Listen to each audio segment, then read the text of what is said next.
الحمد لله كفى وسلام على عباده الذين اصطفى أما بعد فأعوذ بالله من الشيطان الرجيم بسم الله الرحمن الرحيم وأن هذا صراطي مستقيما فاتبعوه.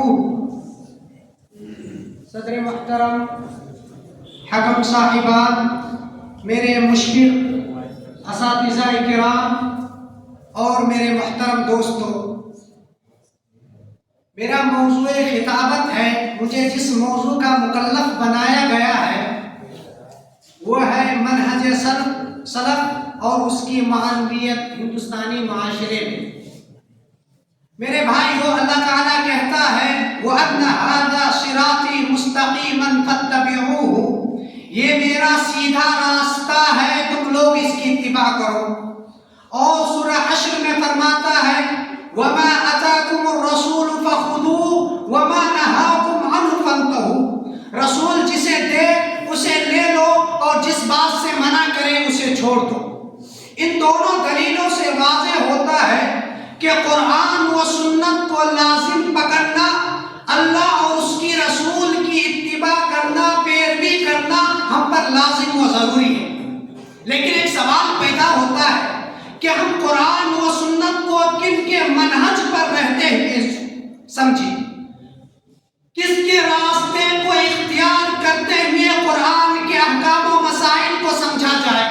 وہ کون لوگ ہیں جن کے بارے میں اللہ تعالیٰ نے کہا اتبع سبیل من اناب الیہ، ایسے لوگوں کے راستوں کی اتباع کرو جو مجھ تک پہنچا دے. میرے بھائیو، کیونکہ ہر کس و ناقص اپنی رائے کو قرآن و سنت میں داخل تو نہیں کر سکتا، تو وہ کون لوگ ہیں جن کے راہ کو اختیار کر کے ہم قرآن کو سمجھیں.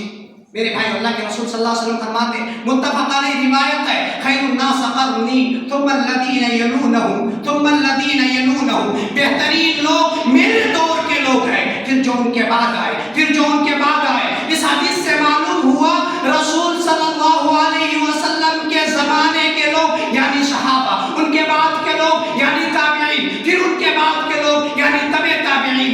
ان حدیث معلوم ہوا یہ لوگ بہترین لوگ تھے. ان کے حق ہونے، ان کے سچے ہونے کی گواہی خود حضور نے دی. اور شکلی تاریخ کے اعتبار سے بھی سلف انہی صحابی، تابعین اور تبع تابعین کو ہی کہتے ہیں.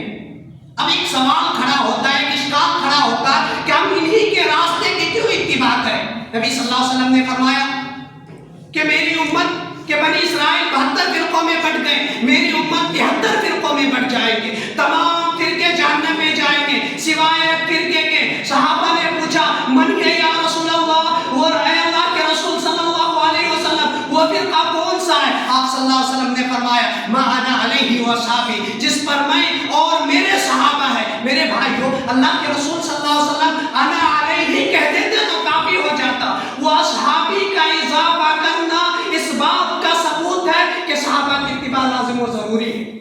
ایک اور حدیث نبی صلی اللہ علیہ وسلم نے فرمایا علیکم بسنتی و سنت الخلفاء الراشدین المہدیین، میری سنت کو اور میرے خلفاء راشدین کی سنت کو یعنی صحابہ کی سنت کو لازم پکڑو. اور خیر القرون والی حدیث سے معلوم ہوتا ہے تابعین اور تبع تابعین کی بھی اتباع لازم و ضروری ہے.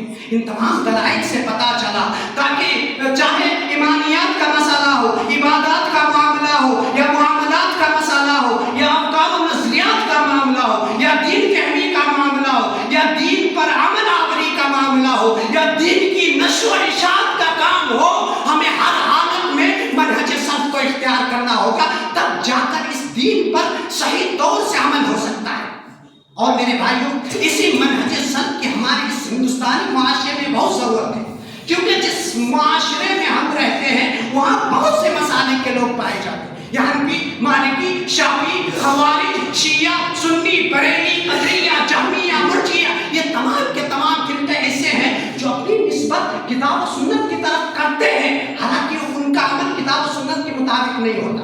اپنی نسبت سلف صالحین کی طرف کرتے ہیں، لیکن ان کے عمل سلف صالحین کے بالکل مخالف ہوتا ہے. یہ محض ان کا دعویٰ ہے. میرے بھائیوں، یہ تمام جماعتیں جو اپنی نسبت سلف صالحین کی طرف کر رہے ہیں اور کہہ رہے ہیں کہ میں سلف صالحین کے طور طریقے پر ہو، طور طریقے پر